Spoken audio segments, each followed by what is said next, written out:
Yes, students, let's read our chapter number 3. The name of the chapter is Black Beauty, and it's a beautiful story that is narrated by a horse. Let's read the story. So, Black Beauty is a story straight from the horse's mouth. It describes the journey of his carefree days as a quote on an English farm. तो बेटा इसमें क्या बताया गया है? It's in this story the main hero is a horse. तो वो describe कर रहा है अपनी जर्नी को, ठीक है। मतलब उसके जो इंग्लिश फार्म में जो डेज थे with his mother, care free days थे, बहुत फुल ऑफ मतलब जॉय थे। He was very happy, very much contented, ठीक है। तो अपने डिफ़िकल्ट लाइफ भी डिस्क्राइब करते हैं इन लंदन। तो it also narrates a tale of his happy retirement in the country. तो हैप्पी रिटायरमेंट के बारे में भी डिस्क्राइब किया गया है। So let's read about one of the incident in his life, ठीक है। The longer I lived at Birtwick Hall, the more proud and happy I felt at having such a place. Means he was very happy, very proud when he was at Birtwick. Our master and mistress were respected and loved by all who knew them. क्यों उसके master and mistress जो थे respect किए जाते थे, loved किया जाता था, हर कोई उनको प्यार करता था। Why? What is the reason? जो भी उनको जानता था, because they were very good and kind to everybody and everything, not only men and women but horses, donkeys, dogs and cats, cattle होते हैं जिसमें मेल एंड फीमेल काउज होती हैं, एंड बर्ड्स। मीन्स वो हर एक के लिए काइंड थे, सिर्फ ह्यूमन बींग के लिए नहीं, सिर्फ लोगों के लिए नहीं, वो एनिमल्स के लिए भी बहुत काइंड थे, बहुत गुड थे। There was no oppressed or ill-used creature that had not a friend in them, and their workers took the same tone. So बच्चे क्या था, उनके जो वर्कर्स भी थे वो भी बहुत पोलाइट थे, बहुत काइंड थे, और कोई भी क्रिएचर ऐसा नहीं था जिसको वो बहुत ही हार्श वे में या जिसको बहुत बुरे तरीके से ट्रीट किया जाता था। If any of the village children were known to treat any creature cruelly, they soon heard about it from the hall.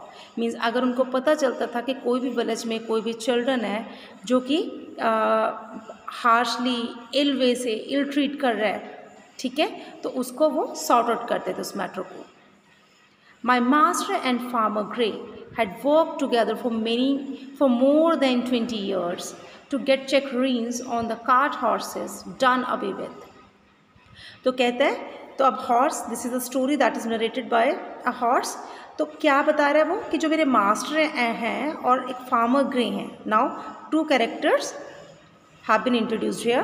तो मेरे मास्टर हैं जो फार्मर ग्रे हैं, दोनों, उन्होंने मोर देन 20 ईयर्स काम किया था। किस चीज़ को अबॉलिश करने में? चेक-रीन्स, घोड़े की लगाम को अबॉलिश करने में, ख़त्म करने में, डिस्ट्रॉय करने में, जो कि कार्ट हॉर्सेस में यूज़ की जाती थी।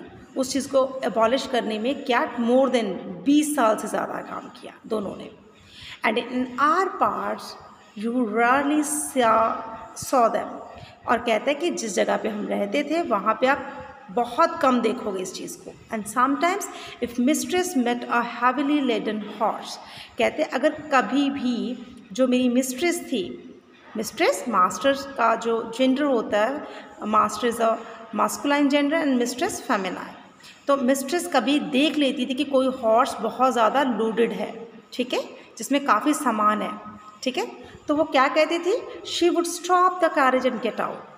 कैरेज को रोक देती थी और बाहर आ जाती थी। And tell the driver in her sweet serious voice. तो और बहुत ही मतलब पोलाइट वे से, बहुत ही सीरियस वॉइस में, मीठी आवाज़ में बोलती थी ड्राइवर को, how foolish and cruel it was. ये कितनी ही मतलब मूर्खता वाली और बहुत ही क्रूअल बात है। I wish all ladies were like my mistress. तो वो हॉर्स कहता है, प्रेज करता है कि मेरी जो मिस्ट्रेस है शी इज़ वेरी क्या है, नोबल है, काइंड है, तो मतलब सभी की सभी लेडीज़ मेरी मिस्ट्रेस की जैसी होनी चाहिए। Our master too believed in treating animals well. I remember he was riding me towards home one morning. कहता है कि मेरे को याद है एक दिन जो मेरे मास्टर थे मेरे ऊपर राइड करके घर की तरफ जा रहे थे एक morning. When we saw a powerful man driving in a light pony cart, एक पावरफुल मैन को लाइट पॉनी कार्ट में ड्राइव करते देखा, with a beautiful little bay. तो बे बेटा क्या है? Bay it's a reddish brown horse with a black mane and tail. तो इट्स क्या है? रेडिश ब्राउन हॉर्स होता है। With slender legs and sensitive face. तो उसको डिस्क्राइब किया गया है, उसकी लुक को डिस्क्राइब किया गया है, उसकी स्लिम सी लेग है, उसका फेस जो क्या है, सेंसिटिव है। So beta, this is the explanation of page number 19. I hope you have understood. So beta, the words that I have underlined, you have to learn the spellings and meanings of the words, right? I hope you have understood this page.